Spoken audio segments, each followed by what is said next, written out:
So I have new friends today. We have Roberto from Spain. Hello, I'm Sai. Hello, I'm Kokai. So Roberto is traveling with Kokai from Spain. So he has came all the way from Spain to India. How was your journey and experience with the dog? I think it must be very interesting. Yeah, actually, it's not easy, because you face many problems like transportation, accommodation, especially.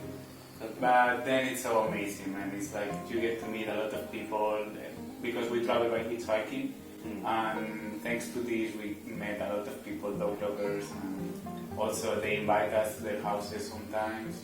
We also come. So we crossed. It took us 11 months: Turkey, Georgia, Armenia, Iran, Pakistan, and now India. And after we want to make it to China eventually. Nepal, Southeast Asia, and then we will go to China. Understood.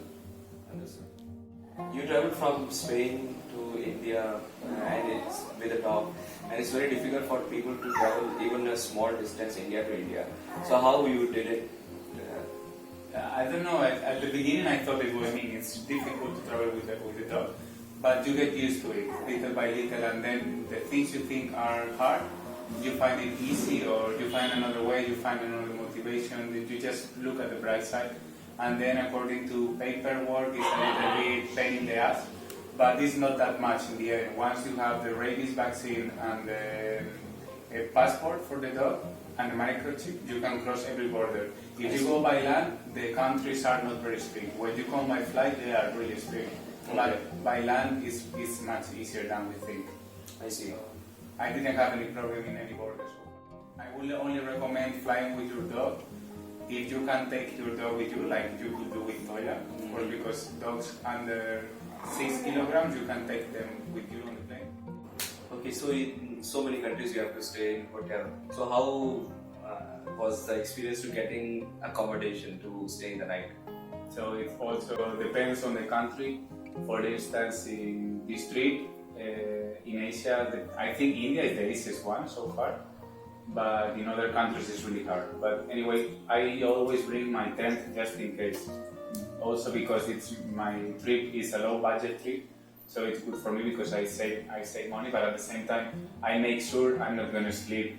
At least I have a roof. Let's say. Sure. With the tent, and we can pitch the tent everywhere, especially in nature, but also outside city. It's okay. The problem is big cities, but you can always find something. But sometimes it's really a pain in the ass because you need to go hotel for hotel, like asking in everywhere. So yeah, it's one of the most difficult things about traveling with your dog. In India, you have to travel from one city to another city with your two dogs. So how do you manage to travel by bus, by train, or how do you do it? Yeah, we mostly travel by hitchhiking, which means you stay on the road asking for free leave. And you get that? Yeah, it's working really well everywhere, not only in India but in the previous countries also.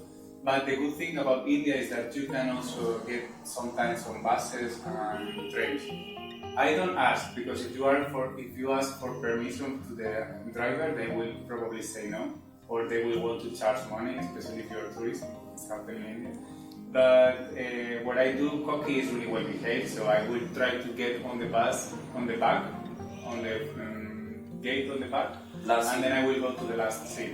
And she will be quiet, very quiet in the floor. And sometimes this happened a couple of times. They told me you need to leave the car. And also in train, I took 2 or 3 trains so far in India. And I didn't ask. It's the same. I just bought the ticket in the office, and then I went to the train. It happened to me also. The worker that is asking for the tickets, I don't know the name in English, told me, what are you doing here with 2 dogs? It's not allowed. But I play fool. It's the only thing I can do. If they say you need to leave, it's okay, I will leave the train. But it didn't happen. It was okay. So I think you can do it. Now as you are traveling alone, you might have to go and eat, or maybe you have to buy something from the shop. So how do you manage that with the 2 dogs? Maybe you cannot go in the shop also, right? Again, I wouldn't ask first of all, because if you ask, you will get a no for sure. So I just enter the restaurant. If they say something, I will leave and I will try to get in another one. But I think in India it's pretty easy. I would say it's pretty easy. So far in all the places we've been, they didn't. I mean, we always find a place. Of course, we got a lot of times no, you need to leave this place, but also we can find a place for eating. And so sometimes if it's a quick shop, I will leave her tied outside. If it's a long shop, I will enter the place. And if they say I need to leave, I will go to another place. And last but not least, guys, I want to send you this message. Please, if you have a dog, don't leave him at home. Bring it with you to the trip because they will really enjoy traveling and they will be happy being with you. The more people traveling with their dogs, the more the tourist infrastructure will be dog friendly, like more dog friendly or accommodation places or public transport will allow your dog inside. So it's really important. If you travel with your dog, you are contributing your bit to everyone who wants to travel with their dogs. So please don't leave him at home. Bye.